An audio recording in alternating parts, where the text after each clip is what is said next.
Good night, I'm Esteban Vega and I'm gonna talk about my project, which is a chocolate meal made of stones. The first part that we should see is this, which is the whole meal. The meal is only powered by a motor, which is on the lower side.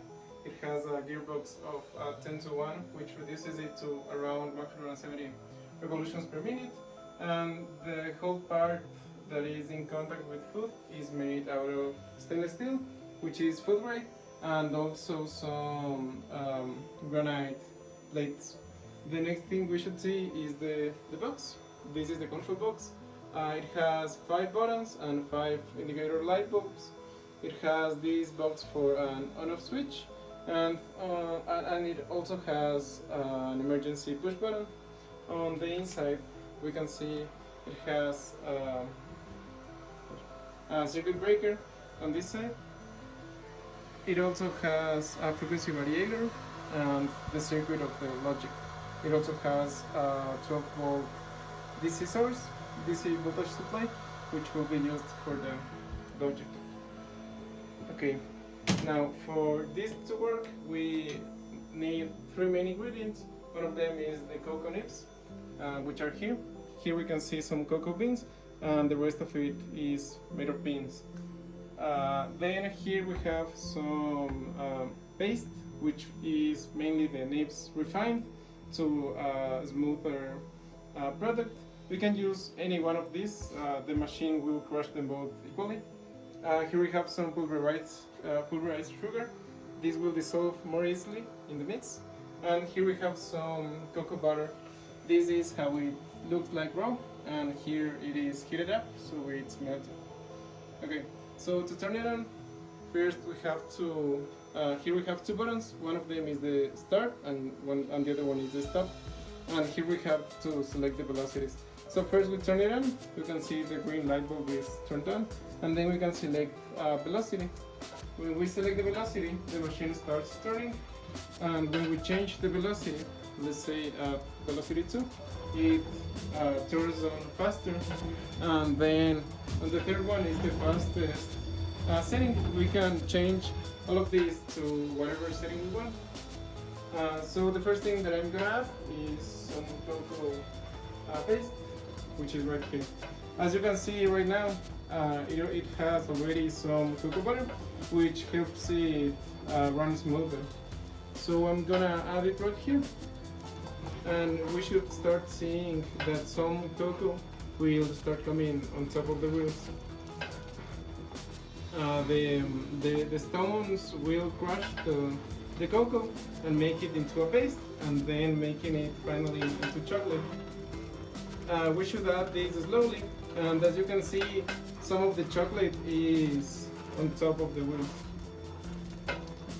We also have in this structure some scrapers which will clean up the walls and to make everything more homogeneous. Okay. Yeah. As you could see, I just started putting some material in. So now I'm gonna put some of the nibs. The nibs are harder to crush, but as you will be able to see, the machine has no problem with it because the motor is so powerful. And as you can see, some mixture is starting to look like chocolate, which is what we want. The thing is that mostly now it's just butter, so we need to keep adding some cocoa until we get the results that we want.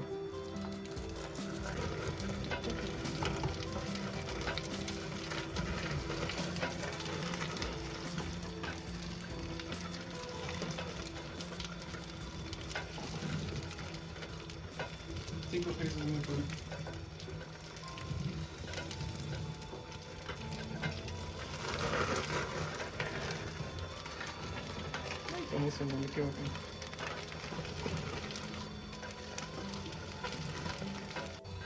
As you could see, I didn't stop putting material, and I'm still doing it right now.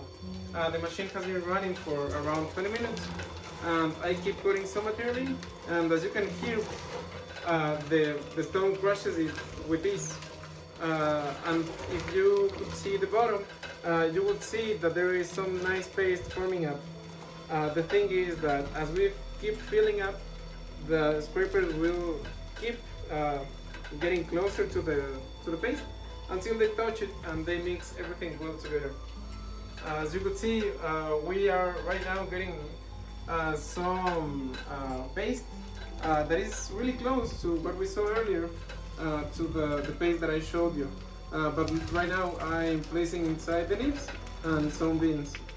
And as you are able to see, the motor won't stop for nothing.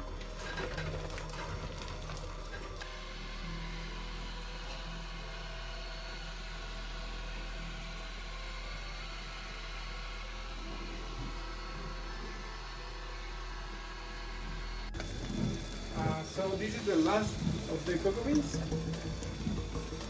and this is for a recipe for 20 kilograms of chocolate. Yeah, so now we need to wait until the paste is uniform so we can add the sugar, because the sugar is granulated even though it is pulverized right now. It will soak up some of the moisture of the mix, and we need to fix that. So we're saving a little bit more of cocoa butter. The recipe that I'm going for here is 70% cocoa and 30% sugar.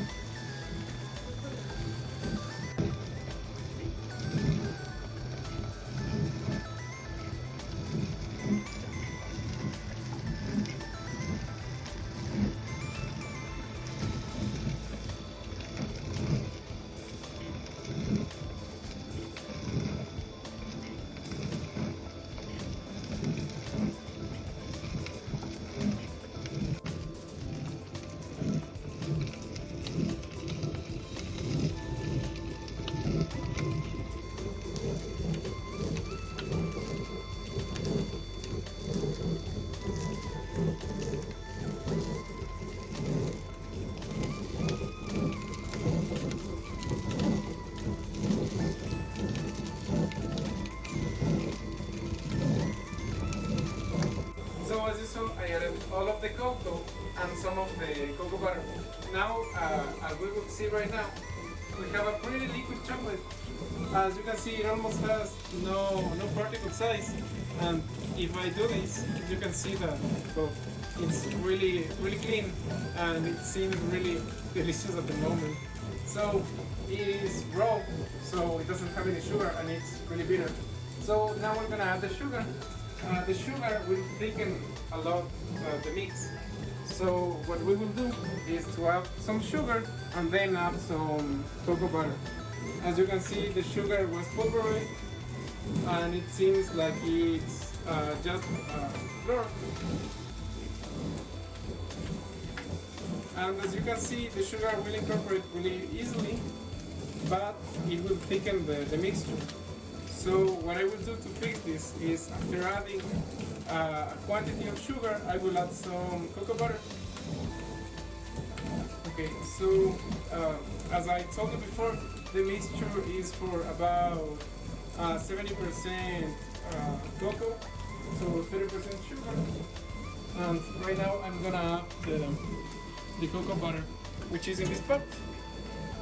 Look at this. It's also melted so that it is easier for the machine to mix it up.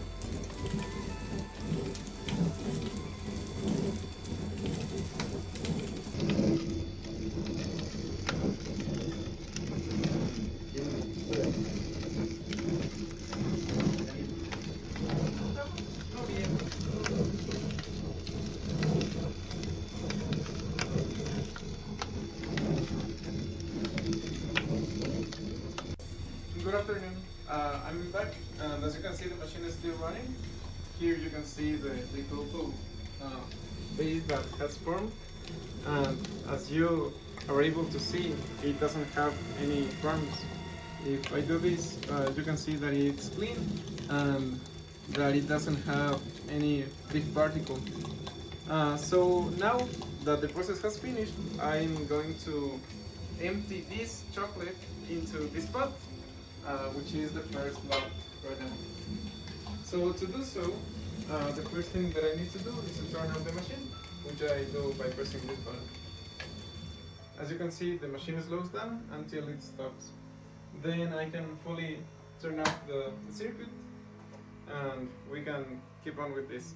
On the sides, if you can see right here, there are two safety pins. If I remove the one on the left first, nothing happens, but when I do the same thing on the right, the pod will be free to move.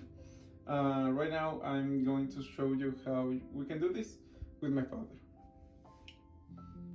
Okay, for this process, I'm here with my dad. He's gonna help me lower down this.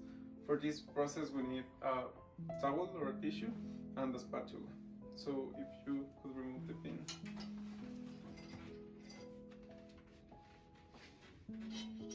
Yeah, so now it's free, and as you can see we can move it freely. What we're gonna do is just tilt it until the chocolate spills out, and you will see that the consistency is right, and right now it's gonna pour down.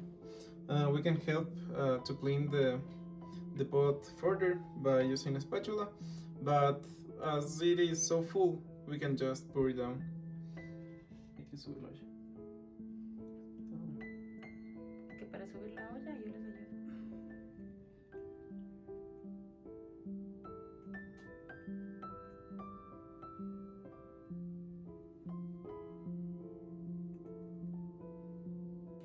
Right now I'm cleaning the final part of the chocolate, and as you can see I'm using a spatula to do so.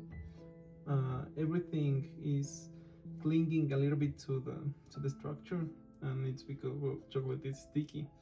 But anyway, this is all of the chocolate that is left.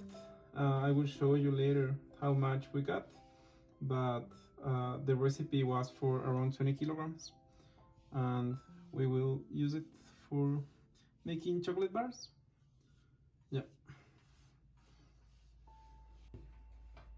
As you could see from this video, my machine worked flawlessly, and well, here are the results that I have.